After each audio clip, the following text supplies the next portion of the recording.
Hey everybody, welcome into Drums by Liz. Hey, cool little idea here. I'll play it and then we'll decipher it. Okay, so.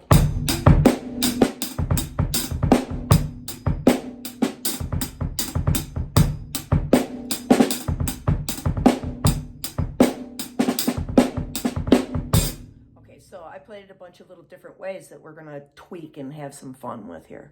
Okay, so now, basic part, we're doing just a quick one measure and zeroing it right into the focus area. Of course, we would probably use this in a 2-bar phrase or a 4-bar phrase type of thing. But right now, just to zero in on it, we're going to think of one measure and with a half a measure fill-in. Okay, so you're coming off on beat 3 with this kind of quick little responsive bass drum and hi-hat notes that you're going to have to hit. Beginning part, 1 and a 2 and a. Okay, you can play it like that. What I like to do though, because it kind of jumps into this next section, is to pull that last off the snare drum up to the hi-hat on the of 2. So 1 and a 2 and a, kind of like that. Okay, so that's an option for you.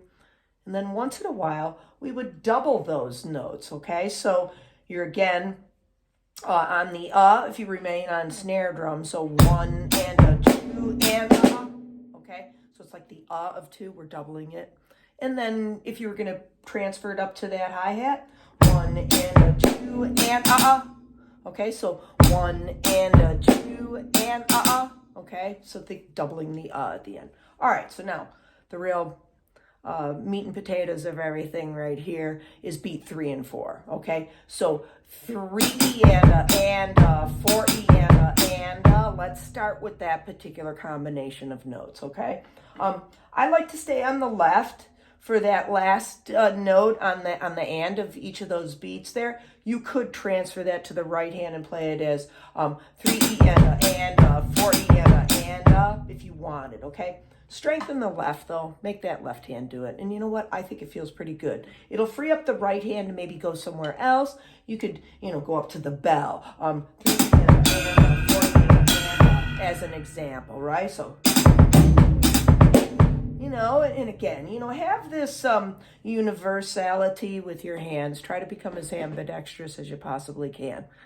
Get yourself a tennis ball, frisbee, and football, and start throwing them left-handed, okay?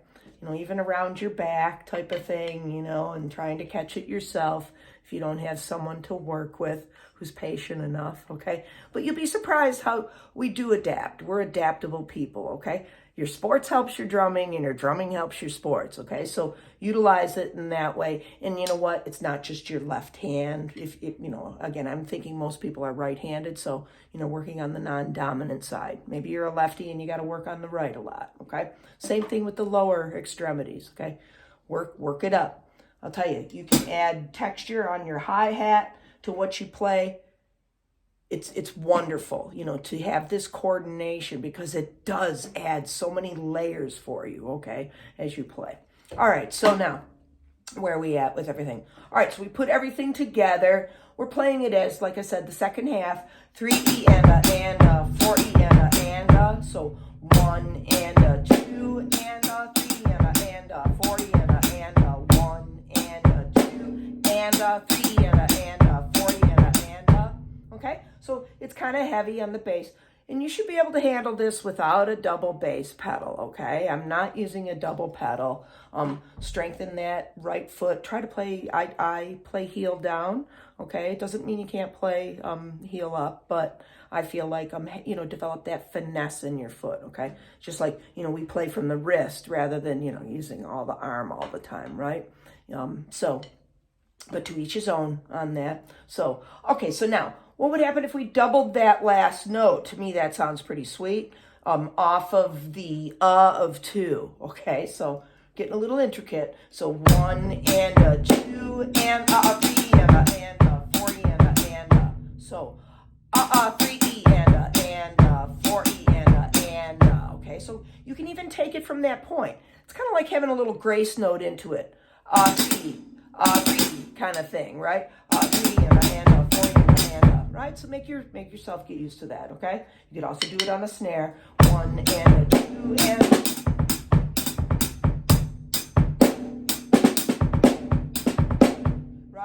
sometimes, doing that, leaving it on the snare too, is nice. Okay, so let's explore that now. 1 and a 2 and a. So we're going to be now 3 and a, 3 and a. Okay, so just beat 3 and 4 then are on the hi-hat. Okay, so 3E and a, 4E and a, 3E and a, I'm sorry, 3E and a, 4E and a. Okay, keep it on the snare right now. We're trying to do a slightly different way of playing the pattern. Okay, all right, and to me that sounds kind of nice, right? So 1, 2.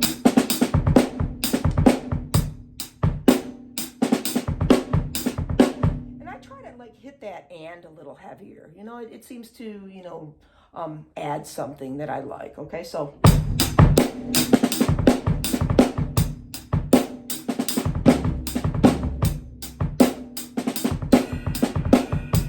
Okay, so a couple little examples where we can throw that right hand there then, okay? All right, so I think that works pretty nicely for you.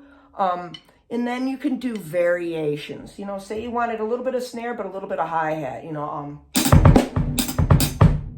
Just mix it up for yourself. Maybe a couple notes on snare, a couple notes up to that hi-hat. This works nice too in like a punk feel. So something like 1 and 2 and. Put a little speed with it.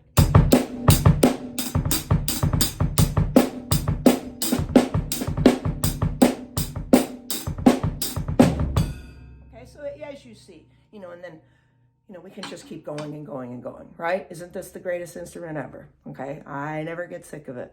Okay, so, all right, so I will let you go for another lesson, okay? Please stop back in again. Please like, subscribe. I appreciate all the comments. I'm trying to build up my other channels. My YouTube and TikTok channels are pretty good, but it's kind of crickets on Instagram and Facebook, okay? Because I don't keep up. I'm not a social media butterfly type person, okay? I don't have time for it. I wish I did, okay? So if you can help in that regard by liking, subscribing, sharing, I appreciate that. Hit the notification bell, okay?